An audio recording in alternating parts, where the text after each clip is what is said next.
Hello friends, कैसे हैं। आज आपके सामने प्रस्तुत है एक नई कहानी लेकर, मुन्ने की वापसी। इसके लेखक है रविन्द्रनाथ टैगोर। पहले पहले रायचरण जब मालिक के यहाँ नौकरी करने आया तब उसकी उम्र 12 वर्ष की थी। जैसोर जिले में उसका घर था। लंबे बाल, बड़ी बड़ी आँखें, सांवला, चिकना और छरहरा, जात से कायस्थ। उसके मालिक भी कायस्थ थे।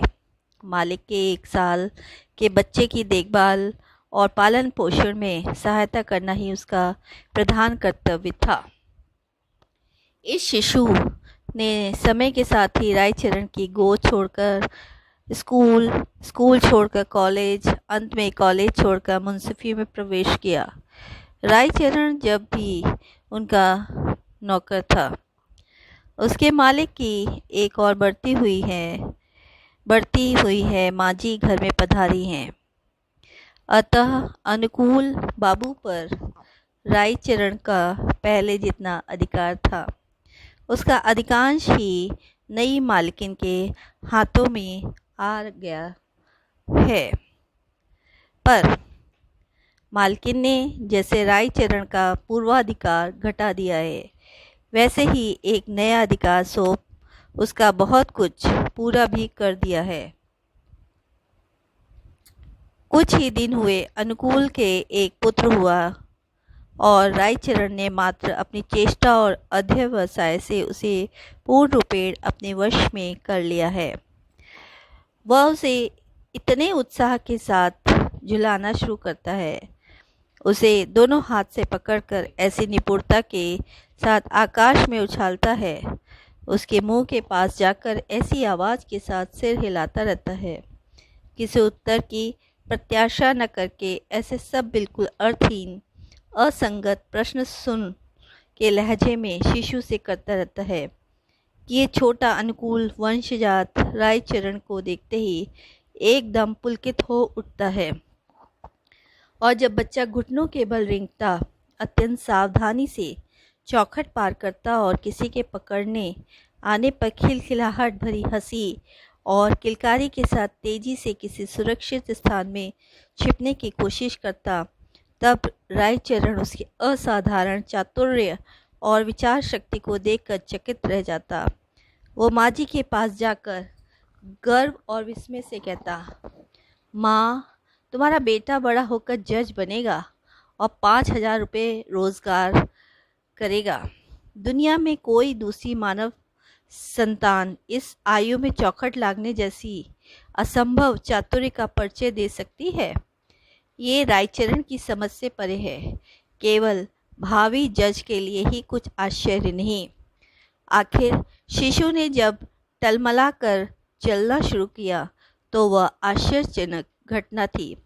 और जब माँ को माँ, बुआ को बुई तथा रायचरण को चन्न कहकर पुकारने लगा तो रायचरण उस अविश्वसनीय संवाद की जिसके पास घोषणा करने लगा। सबसे आश्चर्य की बात तो यह है कि ये माँ को माँ, बुआ को बुआ, पर मुझे चन्न कहता है। वास्तव में शिशु के मस्तिष्क में ये बुद्धि कैसे आई, कहना कठिन है। निश्चय ही कोई वयस्क व्यक्ति कभी भी इस प्रकार के असाधारण तत्व का परिचय नहीं दे सकता, और यदि देता भी तो उसके जज पद प्राप्ति की संभावना के विषय में जनसाधारण के मन में संदेह उत्पन्न होता। कुछ दिनों बाद रायचरण को मुंह में रस्सी लगाकर घोड़ा बनना पड़ा और मल्ल बनकर शिशु के साथ कुश्ती लड़नी पड़ी।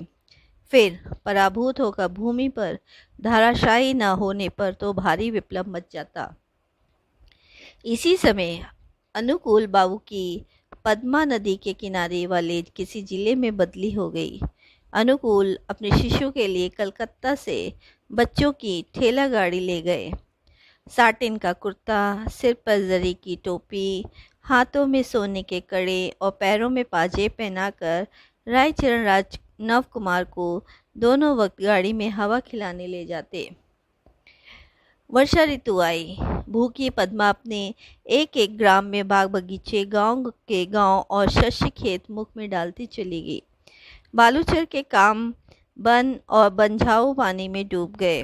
किनारे के टूटने के निरंतर चुपचाप शब्द और जल के गर्जन से दसों दिशाएं मुखरित हो उठी और द्रुत वेग से धावमान वेन राशि ने नदी की तीव्र गति को प्रत्यक्ष दृष्टिगोचर कर दिया।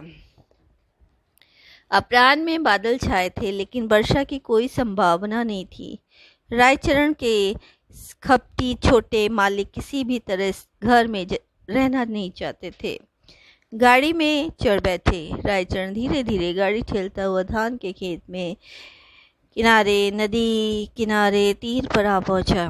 नदी में एक भी नाव नहीं, खेत में एक भी आदमी नहीं। बादलों की सुराखों से ही दिख पड़ा कि उस पार जनशून्य बालिका तीर पर शब्दहीन दीप समारोह के साथ सूर्यास्त का आयोजन हो रहा है। उस निस्तब्धता के बीच सहसा शिशु ने एक और उंगली निर्देश करते हुए कहा, चन्न फू। कुछ ही दूर जलपूर्ण पंकिल भूमि पर एक विशाल कदम वृक्ष की ऊंची डाल पर कई एक कदम के फूल खिले थे। उसी ओर शिशु को लुब्ध दृष्टि आकर्षित हुई थी। 2-4 दिन हुए रायचरण ने उन्हें एक सीख में पिरोकर कदम फूल की गाड़ी बना दी थी। उसे रस्सी से बांधकर खींचने में इतना आनंद आता था कि उस दिन फिर रायचरण को लगाम नहीं बांधनी पड़ी। घोड़े से एक बार ही सईस के पद पर उसकी बढ़ोतरी हो गई थी। कीचड़ में से होते हुए फूल चून लाने की इच्छा चन्न की नहीं हुई। जल्दी से विपरीत दिशा में उंगली निर्देश कर वो बोला, देखो देखो, वह देखो चिड़िया, वह उड़ गई। अरे चिड़िया आ जा रे। इस प्रकार निरंतर कई तरह से बहलाता हो वह वेग से गाड़ी ठेलने लगा। किंतु जिस बालक के भविष्य में जज होने की कुछ संभावना हो, उसे हर प्रकार सामान्य उपायों से भुलाने की प्रत्याशा व्यर्थ है, और ख़ास तौर पे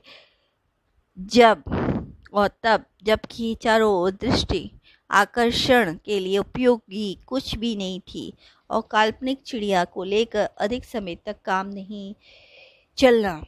रायचरण ने कहा, तब तुम गाड़ी में ही बैठे रहना, मैं चट से फूल चुनकर ला रहा हूँ। खबरदार किनारे पर मत जाना। कहते हुए घुटनों के ऊपर धोती उठाकर वो कदम वृक्ष की ओर चल पड़ा। पर जल के किनारे जाने का जो निषेध हुआ, इससे शिशु का मन कदम फूल से प्रत्यावर्त हो उसी क्षण जल की ओर धावित हुआ। देखा, जल कल कल छल छल करता दौड़ता चला जा रहा है, जैसे शैतानी करते किसी एक बृहद रायचरण के हाथ से बचकर 1 लाख शिशु प्रवाह साहस से कल स्वर से निषिद्ध स्थान की ओर द्रुत वेग से भागा जा रहा हो। उनके उस असत दृष्टांत से मानव शिशु का चित्त चंचल हो उठा। गाड़ी से धीरे धीरे उतरकर वो जल के किनारे गया। एक लंबी घास बीन उसमें बंसी की कल्पना कर झुक कर मछली पकड़ने लगा। विहल जल राशि से अस्फुट चंचल भाषा में शिशु को बार बार अपने खेल के घर में आने का आह्वान जनाया। एक बार झप से एक शब्द हुआ, किंतु वर्षा में पद्मा के किनारे ऐसे शब्द कितने ही सुनाई पड़ते हैं। रायचरण ने अंगोछा भर कर कदम के फूल चुने। पेड़ से उतरकर वो मुस्कुराता हुआ गाड़ी के पास आया। देखो, कोई नहीं है। चारों ओर ताका, कहीं किसी का कोई चिंतक नहीं। क्षण भर में रायचरण के शरीर का सारा खून जमकर बर्फ हो गया। सारा जगत मलिन विवर्ण धूमिल सा लगने लगा।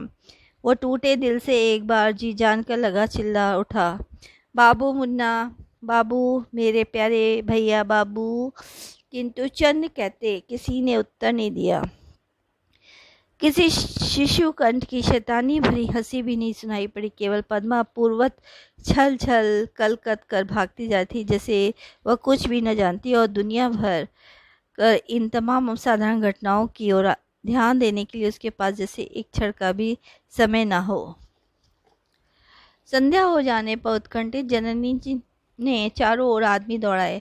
हाथ में लालटेन लिए हुए आदमियों ने नदी के किनारे देखा। रायचरण निशीत की तूफानी हवा के समान सारे खेतों में बाबू मेरा मुन्ना बाबू कहता बैठे गले से चिल्लाता फिर रहा है। अंत में घर लौटकर रायचरण माँ जी के पैरों में आकर धड़ाम से गिरा। उससे जितना भी पूछा जाता वो रोते रोते यही बताता कि मुझे कुछ नहीं मालूम माँ।